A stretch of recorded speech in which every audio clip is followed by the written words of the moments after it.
नमस्कार, मैं सुमन राजपूत और इस वक्त हमारे पीछे जंतर मंतर पर धरना हो रहा है।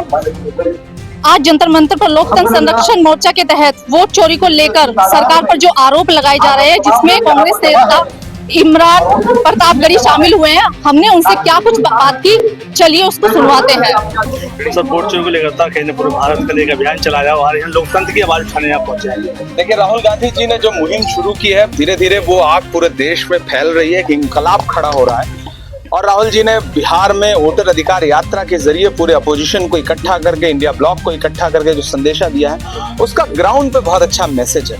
वोट चोरी हो रही है और चुनाव आयोग वोट चोरी में सरकार की मदद कर रहा है, ये विपक्ष का खुला आरोप है। चुनाव आयोग धमकी देने के बजाय अगर जांच करे और जो वोट काटने की जो साजिश है उस साजिश को रोके और जो सही वोट काटे गए हैं उनको फिर से जोड़े, तब जाकर के ये मुहिम रुकेगी। वरना हम पूरे देश में, देश के हर स्टेट में जाएंगे, पूरा अपोजिशन मिलके जाएगा और हम लोगों को जागरूक करेंगे। और सरकार वोट चोरी के जरिए जो सरकार बनी है, उस सरकार को आज नहीं तो कल जाना पड़ेगा। हम पूरे देश में नारा लगाएंगे, वोट चोर गद्दी छोड़। इमरान प्रतापगढ़ी, इमरान प्रतापगढ़ी। सर, जिस प्रकार से मंगलवार को जो एक याचिका लगाई गई थी वोट चोरी को लेकर सुप्रीम कोर्ट के अंदर, सुप्रीम कोर्ट ने याचिकाकर्ता की याचिका ही खारिज कर दी और उल्टा 1 लाख रुपए का जुर्माना भी कर दिया। माननीय उच्चतम न्यायालय ने चुनाव आयोग पर जो टिप्पणियां की हैं, आपने उन टिप्पणियों पे आज तक कोई सवाल ही नहीं पूछा। दरअसल आप सेलेक्टिव सवाल पूछते हैं। चुनाव आयोग पर माननीय उच्चतम न्यायालय ने कह दिया कि आधार को आप क्यों नहीं मानेंगे। ये कितनी बड़ी खबर है। चुनाव आयोग आधार को दस्तावेज मानने को तैयार नहीं था। माननीय उच्चतम न्यायालय ने तमाचा मार के कहा कि नहीं, मानना पड़ेगा आपको। ये सबसे बड़ी उस पूरे खबर में किसी एक व्यक्ति ने कौन सी याचिका लगाई, उसको खारिज कर दिया। ये इंडिविजुअल का मसला है। चुनाव आयोग वर्सेस जो पूरा अपोजिशन की जो पूरी लड़ाई थी, उसमें अपोजिशन जीता है। माननीय उच्चतम न्यायालय ने जो फैसला दिया है, जो डायरेक्शंस दिए हैं, वो मतदाताओं के अधिकार को बचाने वाले हैं। और मैं चुनाव आयोग से भी निवेदन करूंगा, चुनाव आयोग का काम है इस देश में लोगों का लोकतांत्रिक प्रक्रिया में, चुनावी प्रक्रिया में भरोसा बहाल रखना, सरकार का पिछलग्गू बनना नहीं। शादाब अख्तर, मेरठ से। ये हम जो आए हैं यहाँ पर, जो एक वोट चोरी का जो मुद्दा उठा है और जिसकी मुद्दा क्या है, एक तरीके से हकीकत है, उस हकीकत के समर्थन में हम यहाँ पर आए हैं। क्योंकि जिस तरीके से सरकारी मशीनरी सरकार के दबाव के अंदर काम कर रही है, खास तौर से चुनाव आयोग, क्या इसे जो तनख्वाह मिल रही है हम लोगों के टैक्स से, क्या वो हराम की मिल रही है? क्या हमारे वोट से क्या नाम है बनने के बाद और हमें इस तरीके से वोट से हटा दिया जाए और पता चल रहा है कि जिंदों को मुर्दा कर दिया गया और मुर्दों को जिंदा कर दिया गया। सुप्रीम कोर्ट ने भी SIR पर मामले में अपने निर्णय दिया। उन्होंने भी बोला है कि जो लोग 65,000 लोगों के नाम काटे गए बिहार में, उनके आधार कार्ड को मंडेट। चलो, ये बात आपकी मानने वाली है, सुप्रीम कोर्ट ने, हम उनका स्वागत करते हैं जो उस चीज का उन्होंने दिया। लेकिन 2024 के अंदर ये गवर्नमेंट अगर इतने वोटों को काट के अगर सत्ता के अंदर आती है, तो आप ये बताइए क्या होगा। इस गवर्नमेंट को चाहिए कि क्या नाम है करना। आपकी बात से सहमत हूं, लेकिन एक चीज है, कल की बात है कि मद्रास हाई कोर्ट ने एक याचिका लगी थी वोट चोरी को लेके, और उस याचिका खारिज भी करने के बाद 1 लाख की पेनल्टी लगाई। उन्होंने बोला हाई कोर्ट ने कि ये आप याचिका लगा रहे हो, इसमें आप सबूत नहीं दे पा रहे हो, इस वजह से याचिका खारिज करके पेनल्टी लगाई। तो ये भी तो गलत है ना? नहीं, कोई गलत नहीं, उसमें सारी की सारी बातें सच्ची साबित हुई है। और ये देखिए, सच्ची क्या, हाई कोर्ट ने याचिका को खारिज करके पेनल्टी लगाई याचिका करते हैं कि आपने ये याचिका लगाई तो ली, लेकिन आपने साक्ष्य नहीं दिए इसके आप तय समय के अंदर, तो आप याचिका लगाते क्यों जब आप साक्ष्य नहीं दे पाते? देखिए, जब आदमी एक उरूस पे पहुंच जाता है ना, जो किसी शायर का शेर है तो महफिल में मगर ऐसी जगह बैठे जामे में हादसा बन जाए तो हम तक पहुंचे। तो जामे में हादसा बन चुका है, देखिए कुछ ना कुछ तो सच्चाई है।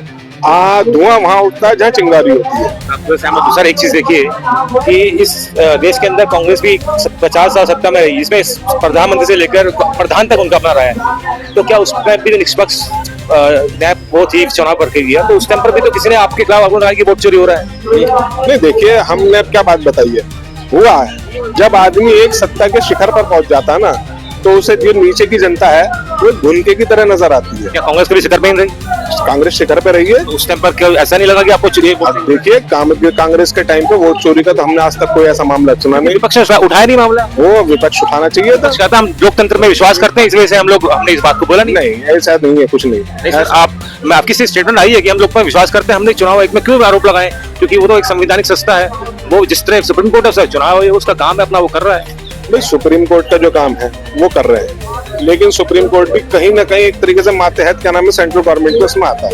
अच्छा सुप्रीम नहीं ये आप अच्छा आता है तो फिर जो भी फैसले हो रहे हैं तो इसका मतलब पहले कांग्रेस रही है तो वो सारे पैसे सुप्रीम कोर्ट ने लिए हैं कि कांग्रेस के फेवर में? ये दुनिया में बहुत ज्यादा चेंजिंग आई है, लेकिन मैं ये नहीं कह रहा कि ना मैं हिंदुस्तान के अंदर सारे नेता साफ सुथरा है या आज भी साफ सुथरे हैं। आप खुद जानते हो कितने लोगों पर चल रहे हैं, लेकिन कांग्रेस के जमाने के अंदर कांग्रेस ने अगर थोड़ी बहुत करी, चलो हम मानते हैं आपको बात नहीं है, लेकिन उसने देश को बहुत कुछ दिया भी है। इस गवर्नमेंट ने जो वादे हमसे करे थे बताइए उसके अंदर क्या क्या आज देश 3 ट्रिलियन इकोनॉमी तक पहुंच चुका है, दुनिया की तीसरी इकोनॉमी बन चुका है, देश की सुरक्षा बहुत बेहतर जा रही है, रोड का इंफ्रास्ट्रक्चर देखे तो बढ़िया दिया है इन्होंने, इस्लाम मुसलमानों के लिए भी काफी कुछ किया है, उनको मकान दिए हैं और उनको कई कुछ योजना में शामिल किया है। ऐसा नहीं है कि उन्होंने नहीं किया। क्या आप मानते कि कांग्रेस पर बीजेपी ने कुछ नहीं काम नहीं किया? नहीं, बीजेपी ने कोई काम जमीन पर नहीं करा, कागजी और हवाई लफाजी के अलावा कुछ नहीं। बताइए, मैं अगर आप कहूँ, आपकी एक बात से मैं सहमत हूँ, अगर जो हिंदुस्तान के अंदर गवर्नमेंट ने कुछ करा है तो वो सिर्फ रोड बनाए हैं बहुत बढ़िया, तो इसके लिए मैं उसकी तारीफ करता हूँ। कहीं वोट चोरी है तो कहीं ईवीएम का मामला सामने आ रहा है, तो सभी दल यहाँ पहुंचे हुए हैं। आज मांग है कहाँ का ये चक्कर जो मामला है कैसे होगा? अब मैंने भी ऐसे यहाँ एक शेर कहा कि ऐसा नहीं है हमारे मुकाबिल नहीं है। चुनाव आयोग से मैं बात कहना चाहूँगा कि ऐसा नहीं है हमारे मुकाबिल नहीं है आप, बस सामने से जंग में शामिल नहीं है आप, और एक ही हार में खेमा बदल दिया, अब और एतबार के काबिल नहीं है आप। इस देश की आवाम को अब हमारे देश के जो चुनाव आयोग है उसके ऊपर कोई भरोसा नहीं रहा है, क्योंकि लोकतंत्र में जो आवाम के पास, जनता के पास जो हथियार है वो वोट ही है, और वोट की ताकत से वो अपनी तकदीर के फैसले करता है। और जब उसको ये महसूस होता है, पता चलता है कि उसके वोट के साथ धोखा किया गया, वो वोट देने जाता है सरकार बदलने के लिए और सरकार दोबारा वही बन जाती है, तो उसके बाद जो हम सुनते हैं तो एहसास होता है कि जो चुनाव आयोग भारतीय जनता पार्टी के साथ मिलकर कर रहा है वो लगातार लोकतंत्र को खत्म करने का काम कर रहा है। भारतीय जनता पार्टी लगातार जब देश के बाहर जाती है तो दुहाई देती है कि हम दुनिया की सबसे बड़ी डेमोक्रेसी है, लेकिन डेमोक्रेसी क्या, जमहूरियत क्या है? By the people, of the people, for the people. और एक तरफ हम जब देखते हैं कि जो वोट की चोरी जो भारतीय जनता पार्टी ने की पकड़ में आ गई है, उसके बाद भी चुनाव आयोग की चुप्पी और भारतीय जनता पार्टी का जो बचाव किया जा रहा है उसके खिलाफ हम लोग यहाँ इकट्ठा हो रहे हैं और लगातार हम लड़ाई लड़ रहे हैं। लगातार पहले जो काफी समय पहले कांग्रेस की बात कर रहे हैं, उससे पहले भी बैलेट पेपर पे चुनाव होता था, तब भी पार्टियां जीतती थी हारती थी। उसके बाद ईवीएम लेके आई कांग्रेस, उसमें भी कई जगह सरकार बीजेपी की बनी, कांग्रेस की लोग, फिर वही सवाल की वोट चोरी किया जा रहा है। आज वोट चोर रहा यानी चुनाव आयोग को सीधा सवाल है। मैं समाजवादी से ताल्लुक रखता हूँ और 2022 के चुनाव में हम लोग लगातार संघर्ष कर रहे थे जनता के बीच। तो जनता ने जो सैलाब समाजवादियों के समर्थन में निकला था और जिस तरह से उन्होंने वोट किया था, तो ये यकीन हमको दिला दिया था कि 2022 में सपा की सरकार बनेगी। लेकिन जब नतीजे आए तो भारतीय जनता पार्टी ने फिर से बहुमत की सरकार हासिल की।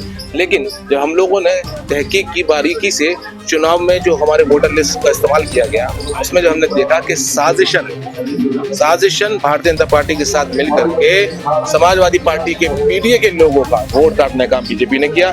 इसके खिलाफ हमारे नेता ने जब अपनी बात रखी तो चुनाव आयोग ने उनसे सवाल किया कि आप इसका सबूत दीजिए, और हमने वो हलफनामे दिए। और फिर से दोबारा जो केंद्रीय चुनाव आयोग है हमारा, इसने जब राहुल गांधी जी की सवालों पर उन्होंने पूछा कि आपको इसका सबूत देना चाहिए, तो वही सबूत जो हलफनामे हमने दिए थे वो उनके सामने। सब अफसोस ये है कि भारतीय जनता पार्टी के जो अधिकारी हैं, जिन लोगों को उन्होंने अपने लिए काम करने के लिए रखा है, उन्हीं की बातों में बहुत ज्यादा भिन्नता आ जाती है। एक तरफ जौनपुर के डीएम चुनाव आयोग कहता है कि नहीं मिला है, जौनपुर के डीएम कहते हैं कि हमें मिल चुका है, हम उस पर सुनवाई कर चुके हैं, कुछ ऐसी बात नहीं। तो सवाल लोकतांत्रिक व्यवस्था पर उठा है और इसके लिए हम सब लोग इकट्ठा हैं और लड़ाई आखिरी अंजाम तक पहुंचाने तक लड़ेंगे।